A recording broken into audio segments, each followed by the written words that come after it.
KingOhger episode 5 introduces us to Rita Kanisuka, aka Papillion Ohger, and this episode perfectly encapsulates how to introduce a character like this. Rita could have easily fell into the endless void of pseudo-philosophical, edgy, I'm 14 and I shop at Hot Topic type characters, but this episode does a great job at presenting Rita as a character with these traits, but in a way that's far more relatable to the average person besides just being sad. Rita's presented as being incredibly strong and competent. They face the world with this stoic, untouchable demeanor that just demands respect. We see this almost immediately when Gira refuses to stop talking about how much he's pretending to love being strapped on to King Papillion, and Rita very calmly states how this is just meant to be transportation.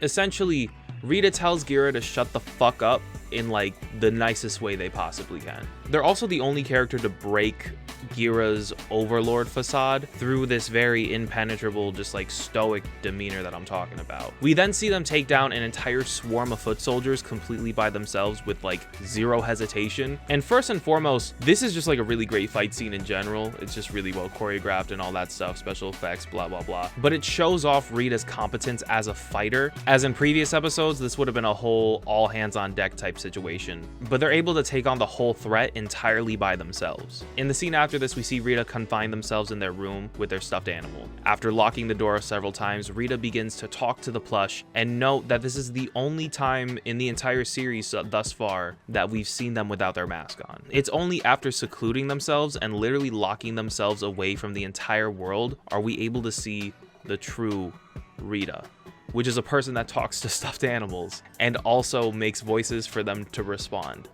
But it also lends itself to being interpreted as some sort of deep-rooted defense mechanism for some sort of like traumatic experience. I'm not saying it's all that, but I'd like to see them go there if they could. It's not just a, oh, the tough character plays with toys type bit, but it also comes off as them having serious issues they need to work on, and this is the only way that they're able to process the reality they're in. It doesn't necessarily make their stoicism a facade like Gira's, but more as like a coping mechanism that I'm almost certain will be touched on later. The rest of the episode consists of Rita investigating Gira's case before the trial. They begin their search in Niscopa, where Yanma basically explains to them that there's no physical way Gira can steal the KingOhger caliber. This actually leads to the first scream of the episode, and I'm sure the first of the series.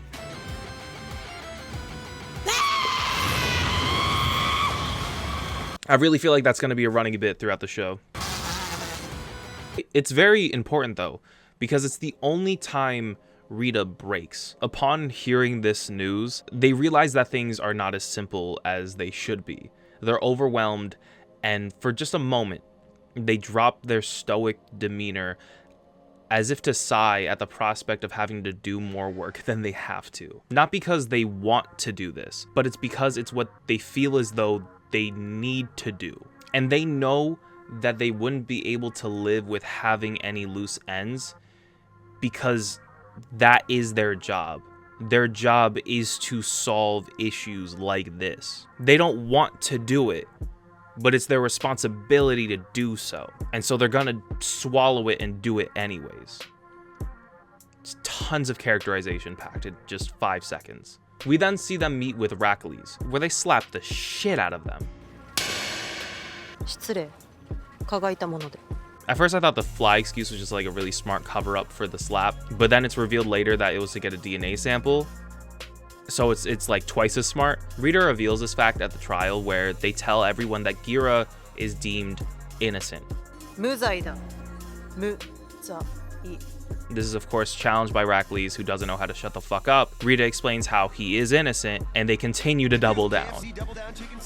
But Heracles keeps pushing it, and the more he does that, the more he forces Rita and the rest of the cast really to spill the beans on his own operation. Like literally go back and watch it. They weren't planning on explaining all that. They just wanted to say what they had to say, not cause a scene, and just get out. Heracles snitches on himself, but he doesn't even know that he snitched on himself. Like, he continues to think that he's like playing high level chess, even though he moved his bishop to the neighboring apartment before his knight fell downstairs 5 seconds of the match. I don't fucking play chess, man. All right. It's kind of like watching a car crash, but instead of the driver hitting the brakes, they decide to like get out of their car and put their little brother in an orphanage. Rita plays their job strictly by the books, only doing what needs to be done, simply because it's just the right thing to do. The actual details are not important.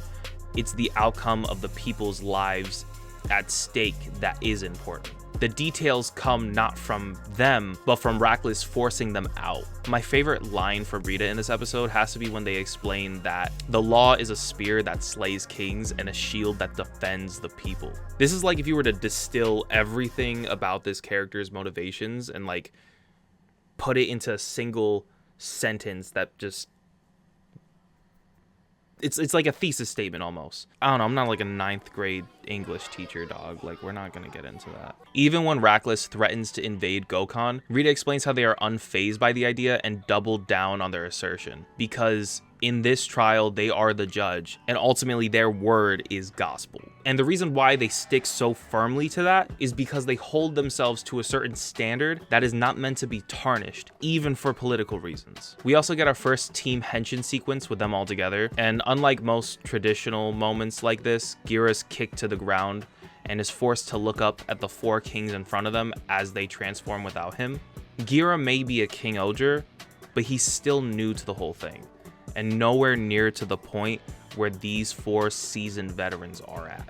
I really love this shot. This episode is the perfect ending to the first arc of the show. The team's now assembled, Gira's no longer an outlaw. Those are like the 2 main plot points wrapped up, and now the show's able to focus on whatever they want now. And based on what Gira says at the end, it seems as though we're in for like the showdown / rivalry against him and Rackless soon.